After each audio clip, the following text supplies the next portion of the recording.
اور سننے والوں کی خدمت میں میرا سلام۔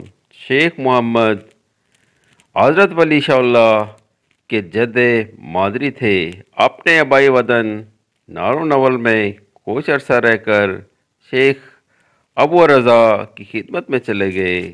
وہیں ان کی ملاقات حضرت شاہ ولی اللہ کی والد شیخ عبد الرحیم سے ہوئی اور ان دونوں نے شیخ محمد کی تعلیم میں کوئی کسر نہ اٹھا رکھی اور شیخ عبد الرضا کی بیعت حاصل کی۔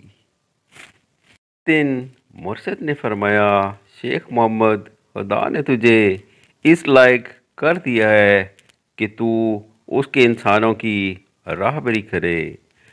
اگر کوئی رائے طلب، رائے سلوک تجھ سے رجوع کرے، یہ تیرا فرض ہوگا۔ تیرے پاس جو میرا دیا ہوا جو کچھ بھی ہو تو اس کی تلقین کرے، تجھے میں اس کی اجازت دے رہا ہوں۔ شیخ محمد ذرا پریشان ہو گئے۔ وہ اس لیے پریشان ہوئے کہ ان کے دل میں کسی قسم کا ایسا ویسا خیال نہیں آیا تھا۔ پھر مرشد نے ایسی بات کیوں کی؟ شیخ عبد الرضا نے اپنے فرمانبردار سعادت مند مرید کے تمام وسوسوں کو عام کے اور فرمایا، دیکھ شیخ محمد، میں نے یہ بات اس لیے کہی ہے کہ اس وقت میرے رب نے ان تمام لوگوں کے نام مجھے بتا دیے ہیں جو براہ راست یا بالواسطہ تجھ سے بیعت کریں گے۔ اگر تو کہے تو میں ان کے نام بھی بتا دیتا ہوں۔ شیخ محمد نے جواب دیا، حضرت، میں تو ایک ادنا سا خادم ہوں، آپ سے یہ درخواست نہیں کروں گا، آپ ان سب کے مناسب نام بتا دیجیے۔ شیخ ابو رضا نے نام نہیں بتائے اور معاملہ رفع دفع ہو گیا۔ اللہ کو درویشوں کی جماعت آپ کے پاس آئی اور خواہش کی کہ اپنا کچھ وقت ہمیں دیں۔ یہ درویش چونکہ اللہ اللہ بہت زیادہ کرتے تھے، اس لیے ان کا نام اللہ گو مشہور ہو گیا۔ ان کے بیعت اصرار پر آپ ان درویشوں کے ساتھ چلے گئے۔ درویش گلی گلی کوچوں کوچوں میں اللہ اللہ کا ذکر کرتے پھرتے۔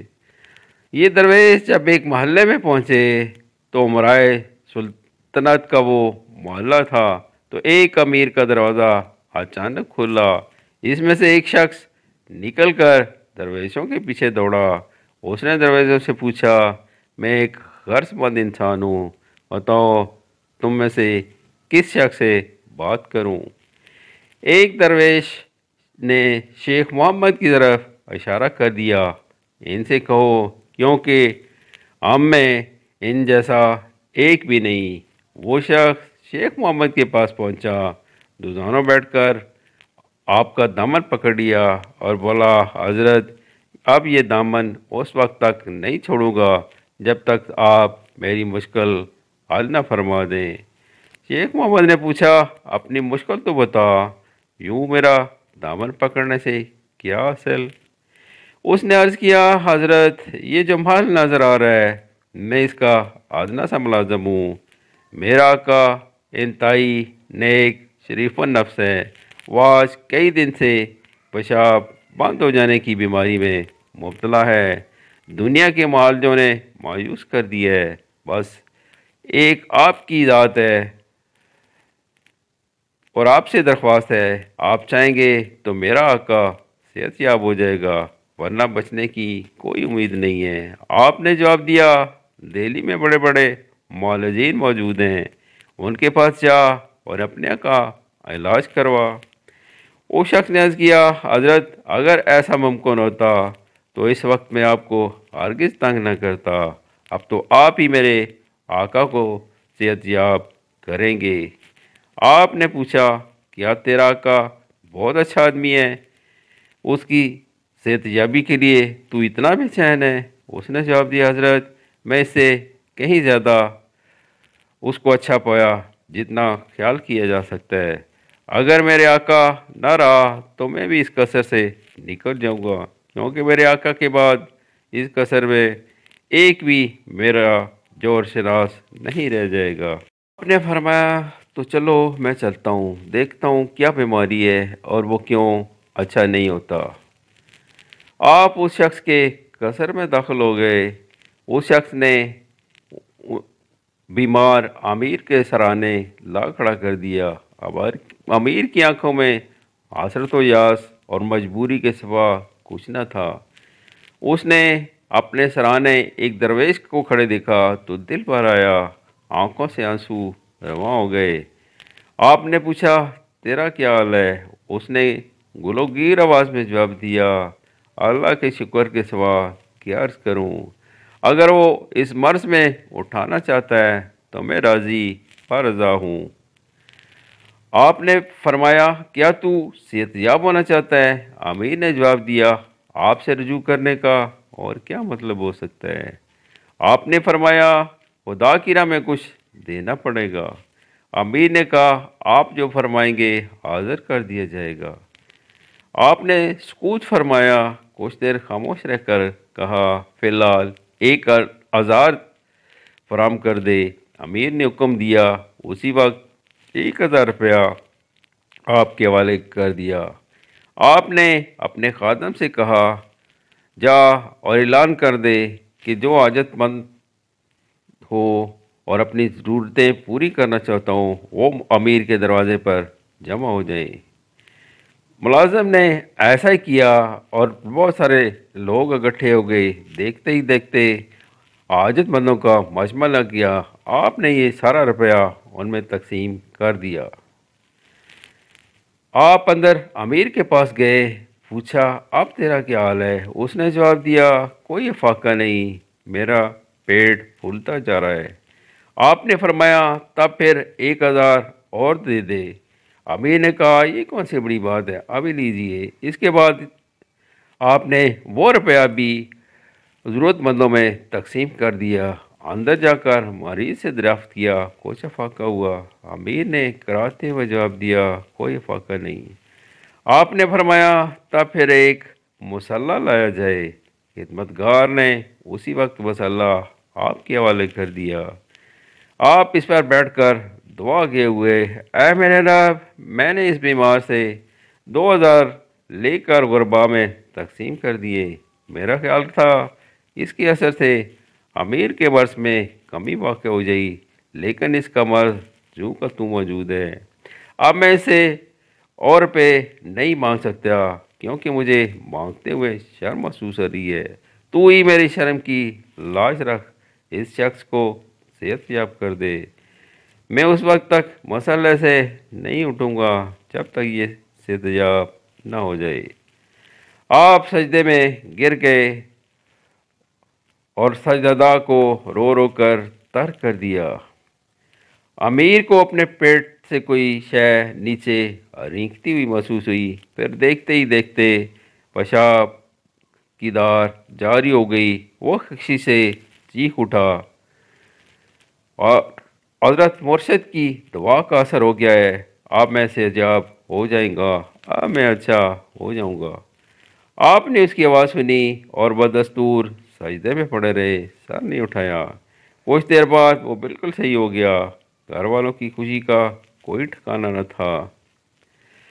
کچھ توقف کے بعد آپ نے سر اٹھایا اور یہ منظر سبھی نے دیکھا کہ آپ کا چہرہ رونے کی وجہ سے سرخ ہو گیا تھا، آنکھیں بھیگی ہوئی تھیں۔ امیر کو بستر سے اٹھا کر غسل خانے پہنچایا گیا۔ اس نے غسل کیا، لباس تبدیل کیا، آپ کے پاس لایا۔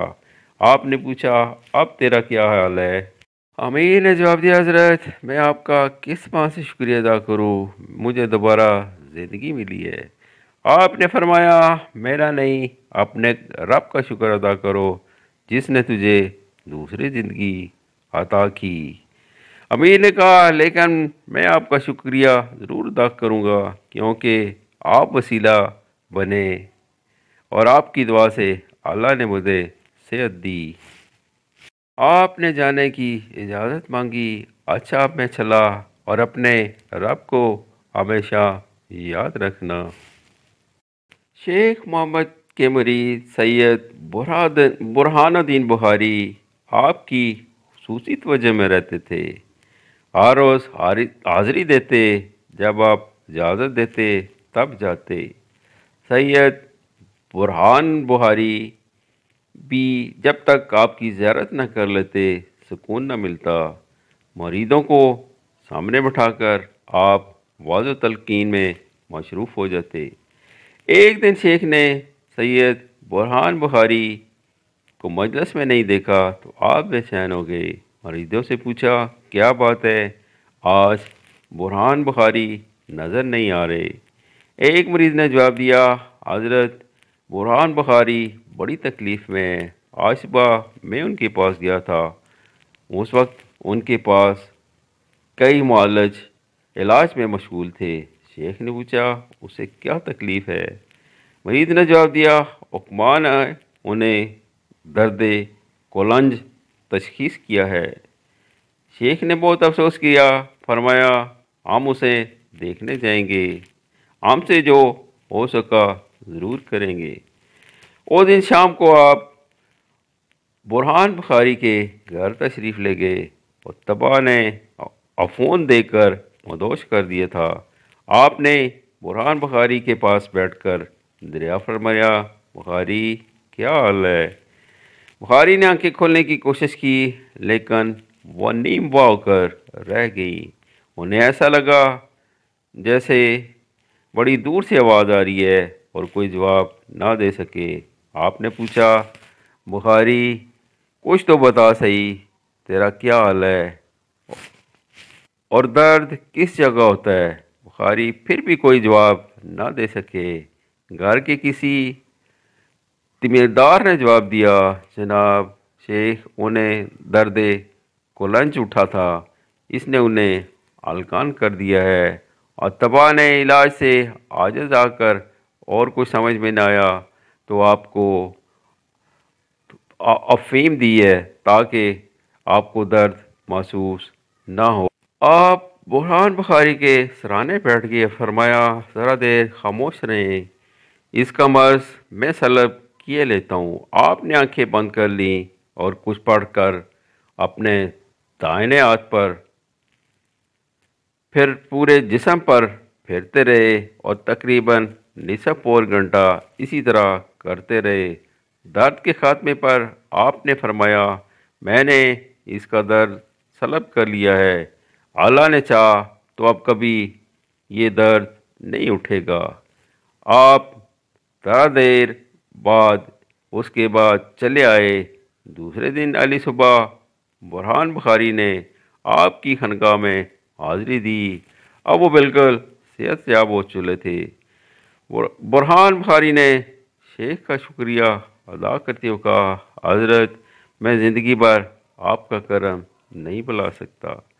آپ نے جواب دیا، برہان بخاری جب میں نے مراقبے میں تیرے جسم میں مرض کی مدت دیکھی تو وہ تا زندگی نظر آئی، چنانچہ میں نے اس کو اپنی زندگی میں داخل کر لیا اور تجھ کو اس سے محفوظ کر دیا۔ اس واقعے کے بعد درد کولنج کبھی کبھی آپ کو پریشان کرنے لگا۔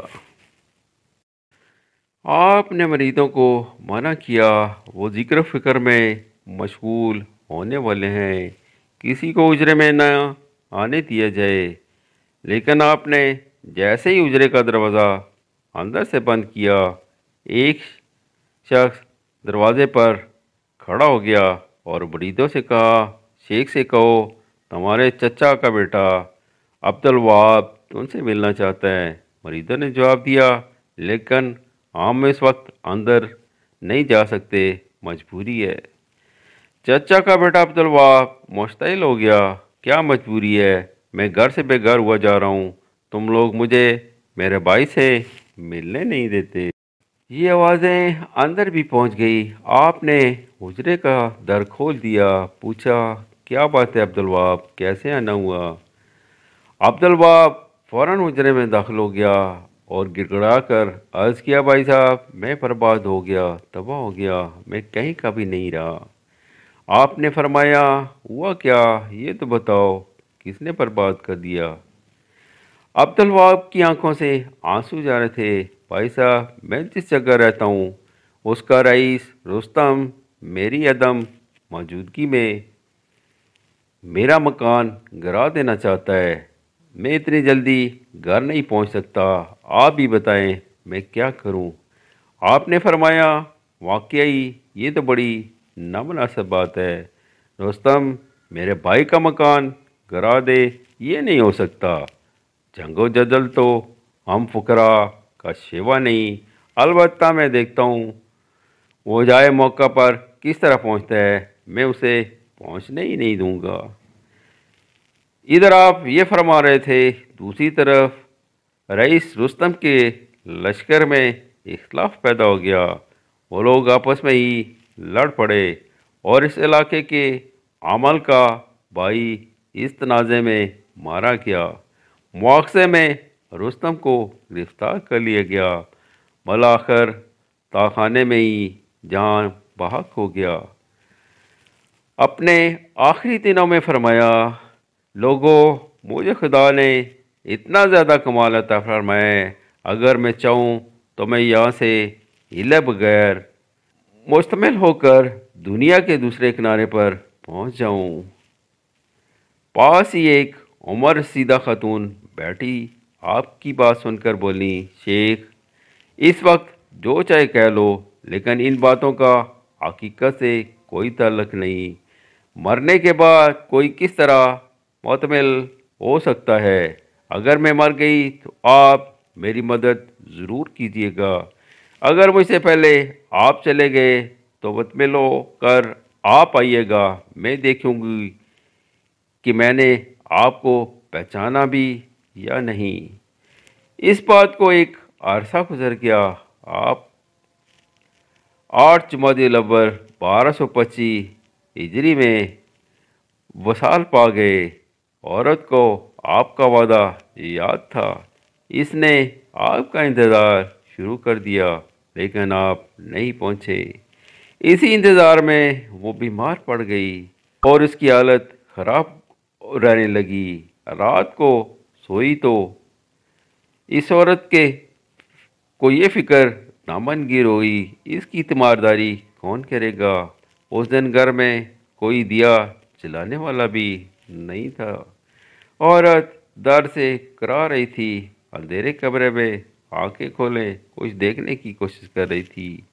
رات کو پچھلے پیر اس کو پیاس محسوس ہوئی، لیکن اس وقت اٹھنے کی ہمت ہی نہیں تھی۔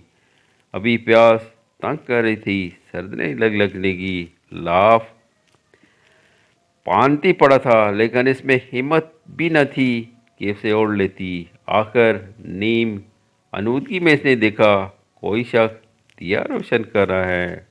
جب دیا جل گیا تو گھر میں روشنی ہو گئی تو اس نے اس شخص کو پہچان لیا، یہ شیخ محمد تھے۔ دیا جلانے کے بعد وہ ایک پیالے میں پانی لے کر آئے اور عورت کو بلایا، اس کے بعد لاف کو اس کے جسم پر ڈال دیا۔ کچھ دیر بعد جب عورت کی حالت سنبھلی تو اس نے لاف الٹ دیا۔ شیخ محمد کو دیکھنے کی کوشش کی، مگر اب وہاں کوئی نہ تھا۔ شیخ محمد کے انتقال کے بعد شاہ ولی اللہ دہلوی کے والد نے ان کے مزار پر حاضری دی۔ اس وقت ان کے ساتھ دوسرے لوگ بھی تھے۔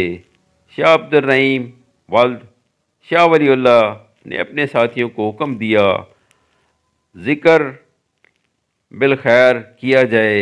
حکم کی دیر تھی، زور زور سے ذکر کیا جانے لگا۔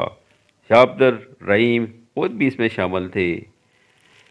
ذکر سے فارغ ہونے کے بعد شاہ صاحب نے حاضرین سے فرمایا، حاضرین، ابھی ابھی میں نے کچھ دیکھا ہے، اگر اس کو ظاہر کر دوں تو سب حیران ہو جائیں گے۔ حاضرین میں سے چاند ایک نے خواہش کی، آپ نے جو کچھ دیکھا اس کو ظاہر ضرور فرمائیں۔ شاہ عبد الرحیم نے فرمایا، لوگوں، ابھی ابھی میں نے شیخ محمد کی روح کو اپنے سامنے دیکھا، وہ مجھ سے فرما رہے تھے کہ عبدالرحیم میں چاہتا تو اپنے جسم سمیت آپ کے پاس آ سکتا تھا، کیونکہ خدا نے مجھے اس کا اختیار دے رکھا ہے، لیکن یہ بات معصلت کے خلاف ہے، اس لیے میں نہیں آیا۔ شاہ عبد الرحیم نے مزید فرمایا، اس میں میں اس نتیجے پر پہنچا ہوں کہ آیات اولیاء ایک حقیقت ہے۔ اجازت اس دعا کے ساتھ، اللہ اپنا فضل و کرم رکھے ہم سب پہ، آمین۔